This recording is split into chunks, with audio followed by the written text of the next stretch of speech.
سورۃ النساء آیت نمبر 72 اس سے پچھلی آیات کے اندر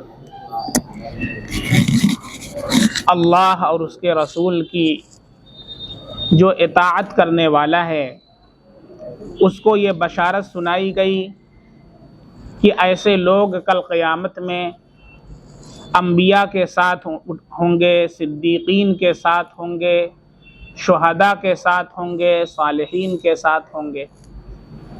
جس کا جیسا مقام ہوگا اور جیسا درجہ ہوگا، 4 درجات ہیں، اسی درجے کے اعتبار سے وہ اس کے ساتھ ہوگا۔ اور پھر اس کی کیا شکل ہوگی اس کو بھی بتایا گیا کہ بعض مرتبہ ایسا ہوگا کہ اوپر جانا ہوگا، اور بعض روایات کے اعتبار سے یہ معلوم چلتا ہے کہ اللہ رب العزت جہاں پر کوئی رہے گا وہیں سے سب کی زیارت کروا دیں گے۔ جیسے آج کل ہم لوگ سوشل میڈیا کا دور ہے، ہم دیکھتے ہیں کہ CCTV کیمرہ لگا ہوا ہے اور انسان گھر کے اندر بیٹھا ہوا ہے، لیکن وہ ساری چیزیں دیکھ رہا ہے کہ کون آ رہا ہے، کون جا رہا ہے، اور کون جو ہے بات کر رہا ہے، ساری چیزیں دیکھ رہا ہے۔ اسی طریقے سے اہل جنت جو ہوں گے، جسے دیکھنا چاہیں گے، اللہ رب العزت اسے دکھلا دیں گے۔ اس کی پوری تفصیل پچھلے ہفتے آپ کے سامنے بیان کی گئی۔ اور جو ایک صحابی حبشہ سے آئے تھے، حبشہ کے رہنے والے تھے، وہ آ کر کے آپ صلی اللہ علیہ وسلم سے پوچھا کہ اللہ کے نبی، میں آپ کی رسالت کو تسلیم کر لوں اور آپ کی بات پر عمل کروں تو کیا کل قیامت کے دن میں آپ کے ساتھ ہوں گا؟ آپ صلی اللہ علیہ وسلم نے فرمایا کہ بالکل، نعم، میرے ساتھ ہوگے۔ ایسا نہیں ہے کہ کوئی کالا ہے یا موٹے ہونٹ والا ہے تو وہ ان لوگوں کے ساتھ نہیں ہوگا۔ اسلام میں ایسا کوئی فرق نہیں ہے۔ اگر جو شخص اعمال صالحہ اختیار کرے تو وہ ضرور اللہ کے نبی صلی اللہ علیہ وسلم کے ساتھ ہوگا۔ آپ صلی اللہ علیہ وسلم نے انہیں بشارت سنائی اور پھر ان کا وہیں پر انتقال بھی ہو گیا۔ پھر آپ صلی اللہ علیہ وسلم نے ان کی تجہیز اور تکفین فرمائی۔ یہ ربط تھا۔ اب یہاں سے اللہ رب العزت ایک حکم جو جہاد کا ہے، اسلام کا بہت اہم حکم ہے، اس کی طرف اللہ رب العزت اشارہ فرما رہے ہیں۔ فرماتے ہیں یا ایھا الذین آمنوا خذوا حذرکم، اے ایمان والو اپنی تو احتیاط رکھو۔ وہ احتیاط کے اندر بہت سی چیزیں شامل ہیں۔ دشمن سے احتیاط کے طور پر بہت سی چیزیں شامل ہیں، جیسے اس کے لیے پہلے سے انسان گھوڑوں کو پالے، اس کے لیے جو آلات ہیں، جو اسلحے ہیں ان کو بھی رکھے، اس کے لیے چاق چوبند بھی رہے، اور جتنی بھی چیزیں جو تدابیر اس میں آ سکتی ہیں وہ ساری چیزیں حذر کے اندر شامل ہیں۔ جو جدید دور کی ٹیکنالوجی ہے وہ بھی اس کے اندر شامل ہے۔ اور پرانے زمانے کے حساب سے دیکھیں تو وہاں پر گھوڑا تھا، ڈھال تھی، تیریں ہوا کرتی تھیں، تلواریں ہوا کرتی تھیں، تو یہ ساری چیزیں اس کے اندر تھیں۔ لیکن جیسے جیسے زمانہ ترقی کرتا گیا اور آج کے حالات کے اعتبار سے جو چیزیں ضروری ہیں وہ بھی اس کے اندر شامل ہو جاتی ہیں، اور یہ سبب کا درجہ ہے۔ یہ سبب کا درجہ ہے کہ سبب اسے کہتے ہیں کہ انسان اللہ رب العزت کے اوپر توکل اختیار کرتے ہوئے پوری احتیاط برتے۔ توکل نام اس کا نہیں ہے کہ انسان اپنے گھوڑے کو چھوڑ دے اور باندھے نہ اور کہے کہ اللہ تعالیٰ پر میں توکل کرتا ہوں، بلکہ توکل اس کا نام ہے کہ اس کو باندھے اور پھر توکل کرے۔ یعنی ہمارے نبی صلی اللہ علیہ وسلم نے بھی سبب کو اختیار فرمایا ہے۔ تو سبب جو ہے اسے اختیار کرنا یہ ایمان کے منافی نہیں ہے، بلکہ سبب کے اوپر یقین نہ ہونا چاہیے، یقین اللہ کی ذات پر ہونا چاہیے۔ لیکن سبب کو اختیار کرنا یہ ہمارے نبی صلی اللہ علیہ وسلم سے اور صحابہ کرام سے بھی ثابت ہے۔ تو اس لیے پہلے سے ان چیزوں کی تیاری کرنا، چنانچہ ایک دوسری آیت میں اللہ رب العزت نے ایمان والوں کو حکم دیا ہے وَأَعِدُّوا لَهُم مَّا اسْتَطَعْتُم مِّن قُوَّةٍ وَمِن رِّبَاطِ الْخَيْلِ تُرْهِبُونَ بِهِ عَدُوَّ اللَّهِ وَعَدُوَّكُمْ وَآخَرِينَ مِن دُونِهِمْ لَا تَعْلَمُونَهُمُ اللَّهُ يَعْلَمُهُمْ، یعنی تیاری کرو۔ اعداد کے معنی تیاری کرنے کے آتے ہیں۔ وَأَعِدُّوا لَهُمْ، کن کے لیے؟ اپنے دشمنوں کے لیے۔ کس چیز کی؟ مَسْتَطَعْتُمْ، جو بھی تم سے ہو سکے، جو بھی تم کر سکتے ہو وہ کرو۔ من قوہ، قوت طاقت حاصل کرو۔ آج کل کے نوجوان فاسٹ فوڈ کھا کھا کر کے اپنی صحت کو خراب کر رہے ہیں، اور گھر کا کھانا اچھا نہیں لگتا ہے، اور باہر کی پھلکی کھاتے ہیں، چاٹ کھاتے ہیں اور اپنی صحت خراب کر لیتے ہیں۔ تو اکثر حکیم صاحب کے پاس رہتے ہیں، اکثر نوجوان آتے رہتے ہیں، ان کو کیا شکایت ہے؟ جوانی ہی کے اندر جوانی ضائع ہو چکی، ابھی شادی بھی نہیں ہوئی، ابھی نکاح بھی نہیں ہوا ہے، اور حالت یہ ہے کہ بالکل جو ہے طاقت اور قوت سے عاری ہو چکے ہیں۔ یہ سارے جو اثرات ہیں یہ فاسٹ فوڈ کا نتیجہ ہے۔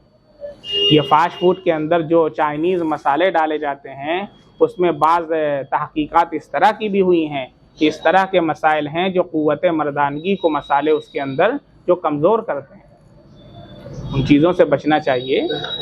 آپ گھر کے کھانے کو فروغ دیں، گھر کی چیز کھائیں۔ اب سوس کھاتے ہیں، ٹماٹر نہیں کھاتے، اسی کو تھوڑا سا اچھا کر دیا اور اسی کو بہت ابھی آپ ٹماٹر لینے جائیں تو آپ کو سستا ملے گا، سوس لینے جائیں تو آپ کو مہنگا ملے گا۔ بات سمجھ میں آ رہی؟ اسی طریقے سے اور ساری چیزوں کو آپ دیکھ لیں کہ ہم چونکہ بازار کے عادی ہو چکے ہیں اور فاسٹ فوڈ کے عادی ہو چکے ہیں، اس لیے قوت کہاں سے آئے؟ تو قوت نام اس بات کا ہے کہ ایمانی بھی قوت ہو اور جسمانی بھی قوت ہو۔ چنانچہ ایک حدیث میں اللہ کے نبی کا ارشاد ہے کہ جو قوی ایمان والا ہے، المؤمن القوی وہ خیر من المؤمن الضعیف، طاقتور ایمان والا یہ کمزور ایمان والے سے بہتر ہے۔ تو یہاں قوت دونوں اعتبار سے مراد ہے۔ کیا مطلب؟ جسمانی قوت بھی ہو، روحانی قوت بھی ہو، مالی قوت بھی ہو، ہر اعتبار سے کیا ہو؟ ابھی ہو، اور وہ وسائل بھی اختیار کریں۔ جب آپ کے پاس پیسہ ہوگا تبھی تو آپ امداد کریں گے، تبھی تو آپ غریبوں کو کھانا کھلائیں گے، تبھی تو آپ جو ہے محتاجوں کو اور مساکین کی کفالت کریں گے۔ تو آپ طاقت اور قوت حاصل کریں۔ تو قوت یہاں پر اللہ نے جو فرمایا ہے وہ ہر اعتبار سے مراد ہے، اسلحے کے اعتبار سے بھی، بزنس کے اعتبار سے۔ بہت سے لوگ یہ سمجھتے ہیں کہ دین نام جو ہے وہ صرف نماز پڑھنے کا ہے اور تسبیح پڑھنے کا نام دین ہے، اور اگر کوئی بزنس کر رہا ہے، کوئی تجارت کر رہا ہے تو یہ سمجھتے ہیں وہ دنیا کا کام کر رہا ہے، وہ دنیا کا کام کر رہا ہے۔ کہ ہمارے نبی صلی اللہ علیہ وسلم نے بھی تجارت فرمائی، حضرت ابوبکر صدیق رضی اللہ عنہ تجارت فرمایا کرتے تھے، امام ابو حنیفہ رحمۃ اللہ علیہ بہت بڑے تاجر تھے۔ یہ تو انبیاء کا شیوا ہے، یہ تو انبیاء کا شیوا ہے۔ اور اللہ کے نبی کا ارشاد ہے التاجر الصدوق الامین، جو تاجر سچا ہو اور امانت دار ہو وہ کیا ہوگا؟ کل قیامت کے دن انبیاء کے ساتھ اور شہداء کے ساتھ اٹھایا جائے گا۔ اتنا بڑا مقام ہے۔ اور صحابہ کرام نے ایسی تجارت کی ہے، ایسی تجارت کی ہے، ایسے معاملات کو صاف رکھا ہے کہ لوگوں نے ان کے معاملات کو دیکھ کر کے اسلام کو قبول کیا۔ یہ تو ہم لوگوں کی جو ہے ذہانت ہے اور اسلام سے اور شریعت سے ناواقفیت ہے کہ ہم نے تجارت کو دنیا سمجھ لیا، اسی تجارت کو نبی کے طریقے پر کریں گے تو وہی تجارت دین بن جائے گی۔ سورۃ الجمعہ کے اندر آپ دیکھیں اللہ فرماتے ہیں یا ایھا الذین آمنوا اذا نودی للصلاۃ من یوم الجمعہ، اے ایمان والو جب تمہیں جمعہ کے لیے پکارا جائے فسعوا الی ذکر اللہ، تو اللہ کے ذکر کی طرف دوڑ پڑو۔ تجارت کو چھوڑ دو، کاروبار کو چھوڑ دو، بلکہ اللہ کے ذکر کی طرف دوڑو۔ فسعوا الی ذکر اللہ وذروا البیع، خرید و فروخت کو چھوڑ دو۔ ذالکم خیر لکم، چنانچہ یہ مسئلہ ہے کہ اگر جمعہ کی اذان کے بعد آپ تجارت کر رہے ہیں تو یہ جائز نہیں۔ جمعہ کی اذان ہو چکی ہے، اب سارے کام کو چھوڑ کر کے جمعہ کی تیاری اگر آپ کر رہے ہیں تو پھر آپ گناہ سے بچیں۔ جمعہ میں لے جانے والے اعمال، کپڑا پہن رہے ہیں، چپل پہن رہے ہیں، ادھر لے جانے والے اعمال آپ کو کرنا ہے، ادھر سے غافل کرنے والے اعمال نہیں کرنا ہے۔ اذان ہو چکی، لا بہتر تو یہ تھا کہ جمعہ کے دن انسان اور پہلے انسان مسجد پہنچ جاتا، جمعہ کے دن اور فراغت کے ساتھ۔ چنانچہ ایک حدیث میں جو ثواب جمعہ میں آنے والوں کی فضیلت بیان کی گئی، اس میں یہ ہے کہ جو پہلے آتا ہے، جو سب سے پہلے آتا ہے اس کے لیے ایک اونٹ صدقہ کرنے کا ثواب ملتا ہے، پھر اس کے بعد جو آتا ہے اس کے لیے ایک گائے صدقہ کرنے کا، پھر اس کے بعد جو آتا ہے اس کے لیے ایک بکرا صدقہ کرنے کا، پھر اس کے بعد جو آتا ہے اس کے لیے ایک مرغی صدقہ کرنے کا، پھر اس کے بعد جو آتا ہے اس کے لیے ایک انڈا صدقہ کرنے کا، پھر اس کے بعد فرشتے رجسٹر بن کر کے بیٹھ جاتے ہیں، امام صاحب کا خطبہ سننے میں مشغول ہو جاتے ہیں۔ تو اس لیے پہلے آنا چاہیے۔ اچھا، لوگوں میں غلط فہمی یہ بھی ہے کہ اگر خطبہ چھوٹ گیا، بعض لوگ یوں ہیں، جیسے میں نے ایک مسئلہ وہ ابھی اس پر اپنے چینل کے اوپر اپلوڈ کیا تھا، مفتی عبدالرحمن اسپیچز کے اوپر، تو ایک صاحب نے وہی مسئلہ پوچھا تھا کہ اگر جمعہ کا خطبہ میرا چھوٹ گیا، دیر ہو گئی آنے میں، اور جمعہ کا خطبہ میں نہیں سن سکا تو نماز ہو جائے گی؟ اگر کسی کا جمعہ کا خطبہ چھوٹ گیا تو کیا اس کی جمعہ کی نماز ہو جائے گی؟ بالکل نماز ہو جائے گی، لیکن اس کی عادت نہیں بنانا چاہیے کہ آپ روزانہ جمعہ کا خطبہ چھوڑیں۔ ہاں، کبھی ہو گیا ایسا کہ آپ پھنس گئے، پہنچنے میں تاخیر ہو گئی، ایسا نہیں کہ روزانہ آپ پلاننگ کر کے جمعہ کا خطبہ چھوڑ کر کے گھڑی دیکھ کر کے نکلیں گھر سے، تو یہ حرام ہے، جائز نہیں آپ کے لیے۔ ابھی ایسا ہو گیا تو ایسا نہیں کرنا کہ جمعہ کا خطبہ چھوڑ گیا تو جا کے گھر میں بیٹھ جائیں، جمعہ ہو جائے گا جمعہ۔ اچھا، عوام کا مسئلہ یہ ہے کہ عوام کے لیے دلیل کی ضرورت نہیں ہے، عوام کے لیے دلیل کی ضرورت نہیں۔ جیسے ڈاکٹر جب کوئی ڈائگنوسس کرنے کے بعد دوا لکھتا ہے تو آپ ڈاکٹر سے نہیں پوچھتے یہ دوا کیوں لکھا آپ نے، کیونکہ آپ وہ چیز نہیں سمجھ پائیں گے، اس کے لیے پھر بڑا وقت لگے گا سمجھنے میں۔ اس لیے باقاعدہ عقود رسم المفتی جو افتاء کے سال میں فتوے کی کتاب پڑھائی جاتی ہے، اس میں اصول اور ضوابط لکھے ہوئے ہیں، اس میں یہ مسئلہ لکھا ہوا ہے، یہ ضابطہ لکھا ہوا ہے کہ عوام کے لیے دلیل کی ضرورت نہیں، عوام کو مسئلہ بتا دینا کافی ہے۔ دلائل کا جاننا یہ مفتیان کرام کا کام ہے، اس لیے میں جب مسئلہ بتاتا ہوں تو اس میں دلائل نہیں چھیڑتا ہوں، اس لیے کہ وہ دلائل اگر آپ کے سامنے چھیڑ دیے جائیں تو آپ کے سر کے اوپر سے گزر جائیں، ہوا ہی نہیں لگے گی، نہ وہ کسے کہتے ہیں صرف کسے کہتے ہیں، کیوں یہاں پر یہ بات ہو رہی ہے، کیوں نہیں ہو رہی ہے، کس حدیث سے کیا حکم لگ رہا ہے، موٹی موٹی جو باتیں ہیں وہ بتا دی جاتی ہیں۔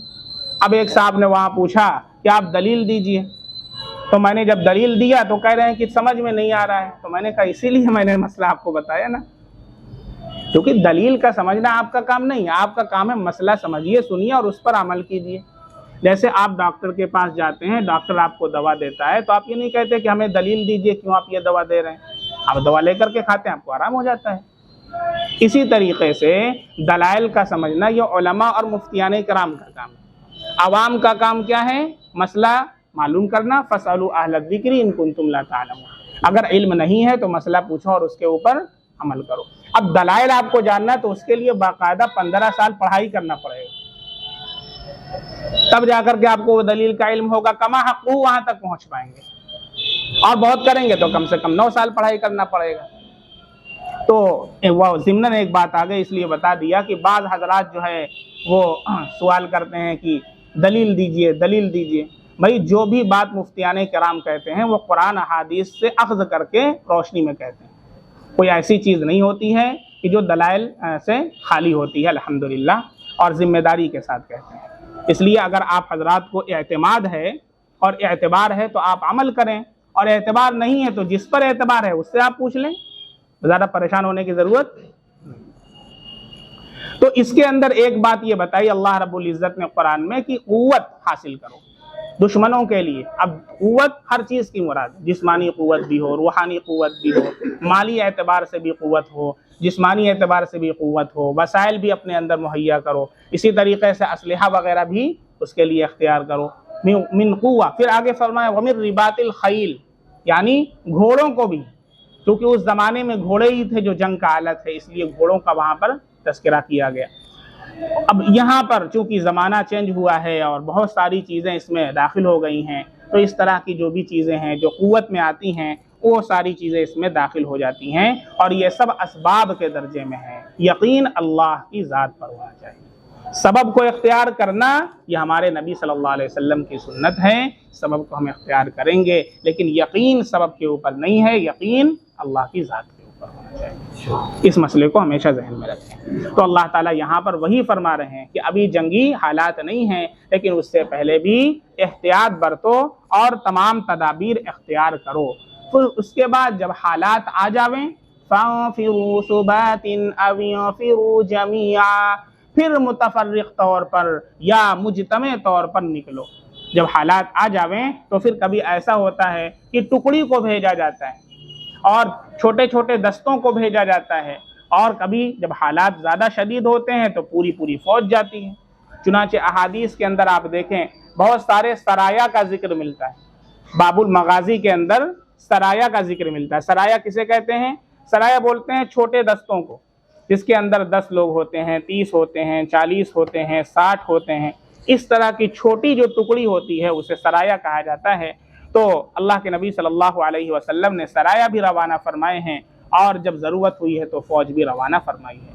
فَانْفِرُوا ثُبَاتٍ أَوْ انْفِرُوا جَمِيعًا، پھر متفرق طور پر یا مجتمع طور پر نکلو۔ اب یہاں پر دیکھیں جو اجتماع کی بات ہے یہ بھی ضروری ہے، چونکہ ایک آدمی جو ہے اسے یہ کہا گیا کہ سفر نہ کرو، مجبوری کی بات الگ ہے، نارمل کنڈیشن میں عام حالات کے اندر کہا گیا 3 کی جو جماعت ہے وہ کم سے کم 3 لوگ ہونے چاہیے، اس لیے کہ ایک جو ہے یا 2 ہے یہ کیا ہوتے ہیں، ان کے ساتھ شیطان ہوتا ہے اور وہ انہیں گمراہ کرتا ہے، اور جب 3 ہو جاتے ہیں تو ایک جماعت بن جاتی ہے۔ اسی لیے عربی میں 3 پر جمع کا اطلاق ہوتا ہے، 2 کو تثنیہ بولتے ہیں، 3 پر جمع کا اطلاق ہوتا ہے۔ اور اس کے علاوہ عربی کے علاوہ جو لینگویج ہے جیسے انگلش ہے، اردو ہے، تو اس میں 1 سے زیادہ پر جمع ہو جاتا ہے، لیکن عربی میں 2 کو تثنیہ بولیں گے اور 3 پر جمع کا اطلاق ہوتا ہے، تو جماعت کا اطلاق کم سے کم 3 پر ہوتا ہے۔ اسی لیے جمعہ جو ہے، جمعہ وہ امام کے علاوہ کم سے کم 3 آدمی ایسے ہونے چاہیے جو عاقل اور بالغ موجود ہوں، اگر 3 بھی نہیں ہے تو پھر جمعہ نہیں ہو سکتا ہے۔ تو بہرکیف جماعت کی بڑی اہمیت ہے۔ ایک حدیث میں ہے ید اللہ علی الجماعہ، اللہ کا ہاتھ جماعت کے اوپر ہوتا ہے، اس لیے جماعت کے ساتھ ہونا چاہیے، جماعت سے منتشر نہیں ہونا چاہیے، کیونکہ اکیلی بکری کو بھیڑیا کھا جاتا ہے، اس لیے جماعت سے الگ نہیں ہونا چاہیے۔ ایک جگہ اللہ نے فرمایا وَمَن يُشَاقِقِ الرَّسُولَ، جو رسول کی مخالفت کرتا ہے اور مسلمانوں کی جماعت جو ہے اس راستے سے علیحدہ راستہ اختیار کرتا ہے تو ہم اسے جہنم کے اندر داخل کریں گے، سوف نصلیہ جہنم، ہم اسے جہنم کے اندر داخل کریں گے۔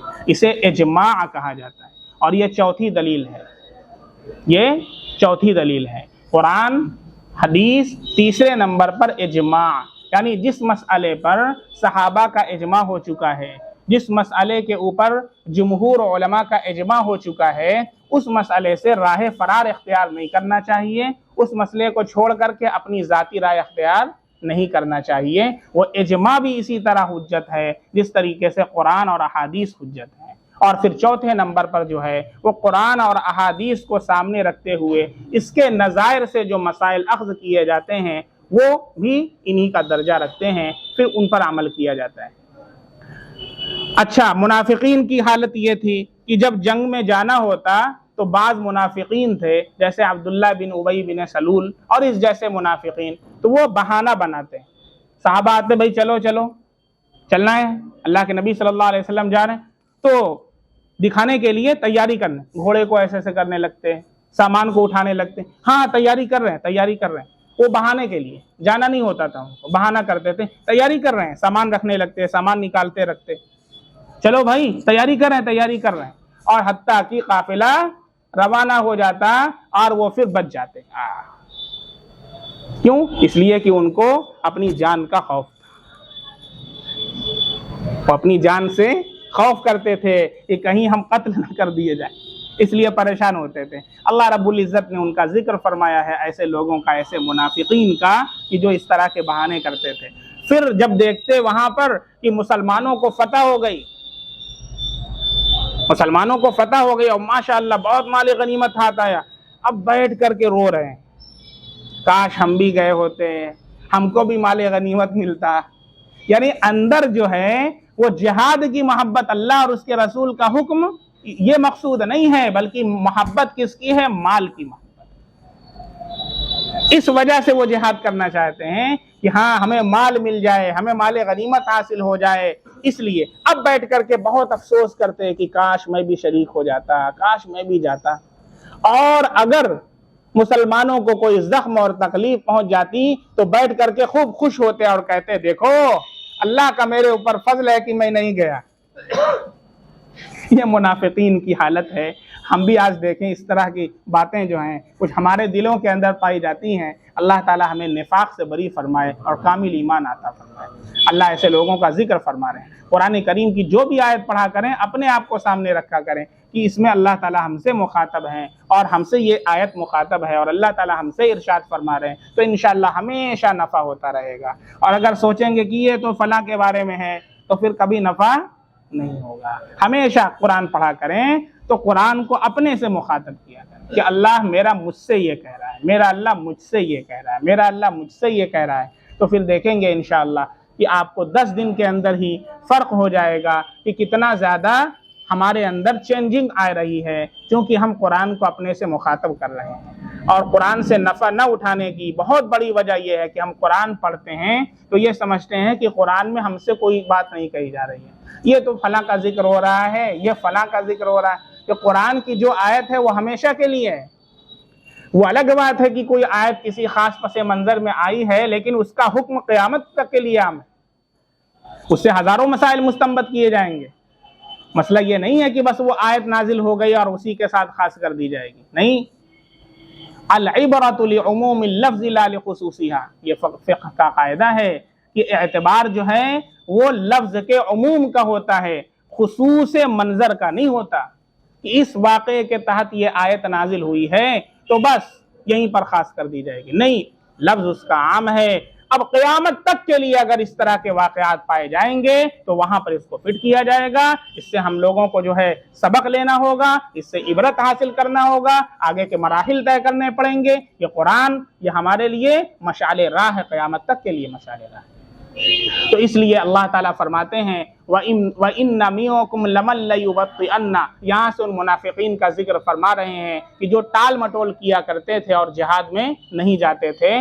کہتے ہیں اور تمہارے مجمع میں، منافقین کسے کہتے ہیں؟ جو اپنے آپ کو اسلام کا اور ایمان کا آدمی، ایمان والا جو ہے ظاہر کرتے تھے لیکن دل کے اندر کفر چھپائے ہوتے تھے، یعنی آپ دیکھ کر کے انہیں پہچانتے نہیں تھے کہ یہ منافق ہے، وہ اپنے دل میں کفر چھپائے ہوتے تھے، نماز پڑھتے تھے، روزہ رکھتے تھے، اللہ کے نبی صلی اللہ علیہ وسلم کی مجلس میں شریک ہوا کرتے تھے، صحابہ کے ساتھ شریک ہوا کرتے تھے، کوئی جانتا نہیں تھا منافق۔ وہ تو اللہ کے نبی صلی اللہ علیہ وسلم کو بعض لوگوں کے بارے میں اللہ نے بتا دیا تھا، اور آپ نے حضرت حذیفہ بن یمان رضی اللہ عنہ کو بتا دیا تھا، اور حضرت حذیفہ بن یمان رضی اللہ عنہ کو اسی لیے کہا جاتا ہے کہ وہ اسرار سے واقف تھے، بھیدوں سے واقف تھے۔ حضرت عمر فاروق رضی اللہ عنہ نے ایک مرتبہ ان سے پوچھا کہ ذرا منافقین کی جو لسٹ ہے وہ مجھے سناؤ۔ جانتے ہیں کیوں؟ میرا نام تو اس کے اندر نہیں ہے۔ کیا کہ نہیں، آپ کا نام اس کے اندر ہے۔ اللہ کا شکر ادا کیا، اللہ تعالیٰ لاکھ لاکھ شکر ہے۔ کون؟ وہ عمر جس کے بارے میں اللہ کے نبی نے فرمایا لو کان بعدی نبی لکان عمر، اگر میرے بعد کوئی نبی ہوتے تو حضرت عمر رضی اللہ تعالیٰ۔